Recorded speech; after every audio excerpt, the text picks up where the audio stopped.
Les députés nationaux de la République démocratique du Congo, membres du Parlement panafricain, ont pris une part active le jeudi 30 avril 2026 aux élections du nouveau bureau de l'institution législative continentale, marquant un tournant décisif après la démission du bureau sortant dirigé par le chief Fortuné Tcharoumbira. Organisé dans un contexte institutionnel particulier, le scrutin a été conduit par un comité ad hoc mis en place par les caucus régionaux avec pour mission exclusive d'organiser l'élection du président du Parlement panafricain. Cette cérémonie a été présidée par le président de la commission de l'Union africaine, Mahamoud Ali Youssouf, représentant le président en exercice de l'Union africaine.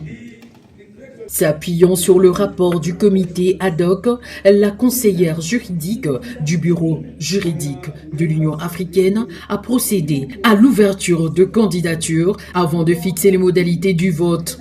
Chaque parlementaire devait présenter sa carte d'accès, signer le registre, retirer un bulletin, voter dans l'isoloir en cochant le candidat de son choix, puis déposer son bulletin dans l'urne. Avant le début du scrutin, une motion d'ordre introduite par la délégation marocaine a brièvement animé les débats. Celle-ci a dénoncé un manque de respect de principes de neutralité et de consensus, évoquant une imposition susceptible, selon elle, de porter atteinte au mécanisme de rotation régionale. Point culminant de cette journée électorale, l'élection du président du Parlement panafricain. Unique candidat pour la région d'Afrique du Nord, Faten Boutbig a été largement élu avec 118 voix contre 51 abstentions et 15 bulletins nuls. Viva Africa! 1, 2, 3! Viva Africa! 1, 2, 3! Viva Africa! Dans son serment, il s'est engagé à exercer ses fonctions avec honneur et dignité, à servir le peuple africain avec loyauté et à défendre les textes fondamentaux de l'Union africaine. À peine installé, le nouveau président a dirigé l'élection de 4 vice-présidents, reflétant les équilibres régionaux du continent. Premier vice-président, l'Afrique de l'Est, le Dr Gayo, élu avec 140 voix contre 41 abstentions et 4 bulletins nuls. Deuxième vice-président, Afrique de l'Ouest, le Ghanéen Rawlings s'est imposé avec 131 voix contre 51 face à son concurrent gambien. Troisième vice-président, l'Afrique centrale, Djida Mamar Mahamat, soutenu par le caucus de l'Afrique centrale, a été élu avec 150 voix sur 185 votants. Parlement panafricain prend l'engagement solennel de m'acquitter de mes fonctions de membre du Parlement panafricain avec honneur et dignité au service des peuples africains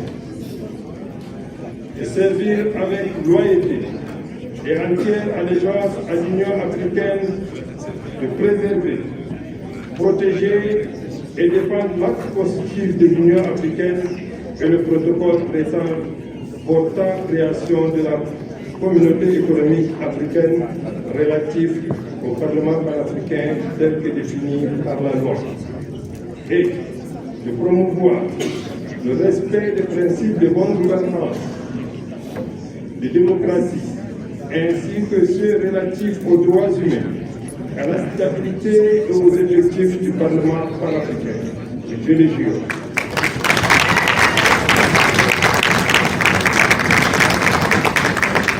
Quatrième vice-président, l'Afrique australe, l'Angolaise Arlette Borgued l'a emporté avec 113 voix contre 64 face au candidat des Swatini au nom du principe de parité et d'équilibre régional.